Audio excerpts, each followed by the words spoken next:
Digital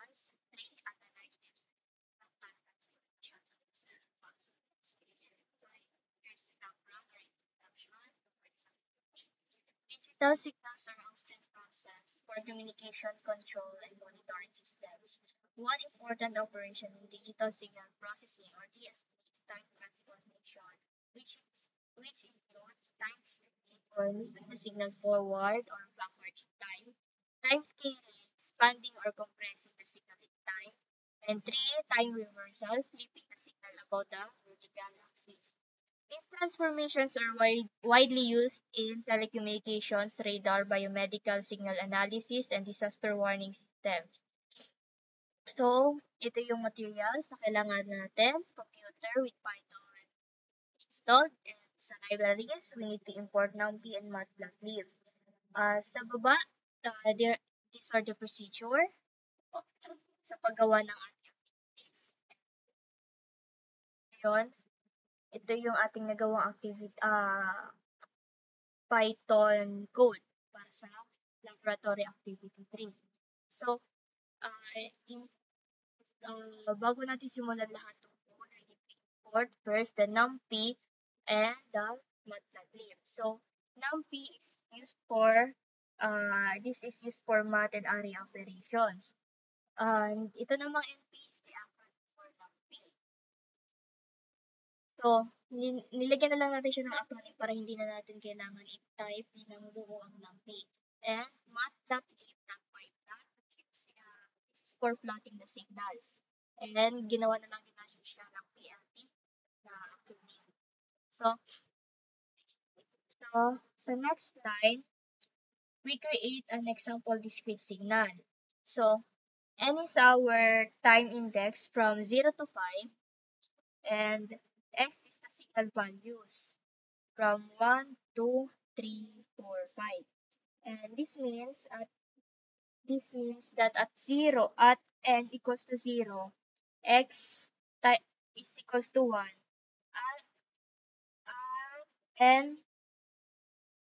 equals to 1, x is equals to 2, and so on.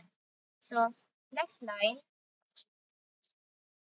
we plot the original signal using PLT stem. It shows the original data points. The title, original signal, and labels for x-axis n and y-axis x of n help identify the plot.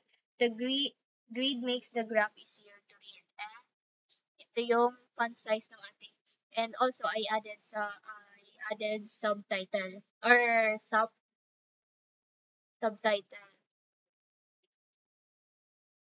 Para ito yung parang magiging watermark natin for sa plot na lalabas mamaya. Ang font size niya is 8.5 and position siya sa y-axis 0.899 and x-axis 0.1 and color green siya.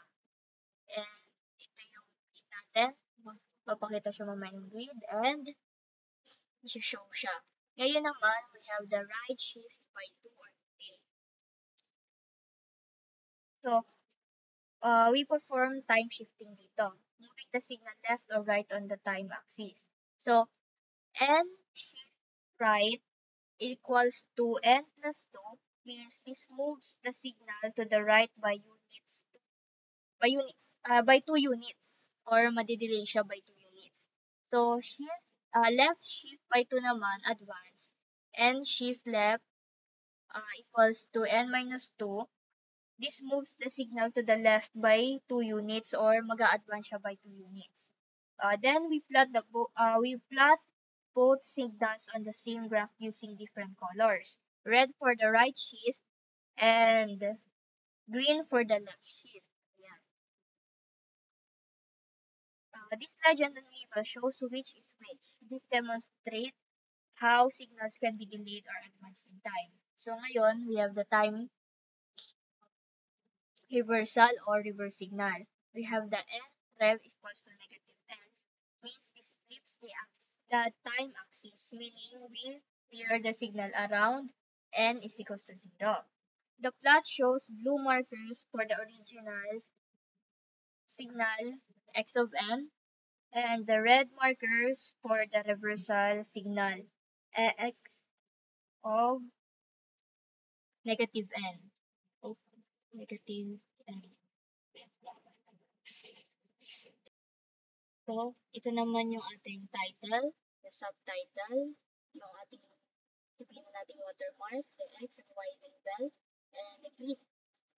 Let's proceed to time scaling naman.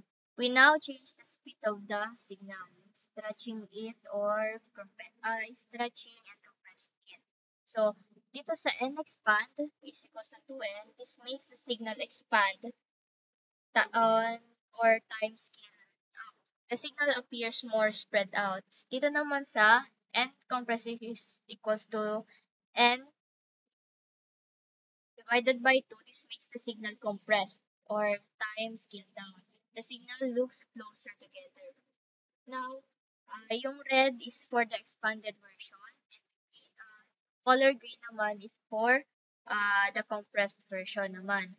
The grid and labels complete the visualization. And now, i-run na natin yung code and magpapakita na dito yung plot. This is the original signal. This is the time shift signal. Ayan. And sa time reversal signal. And sa time scaling. Ayan. That's all. Thank you.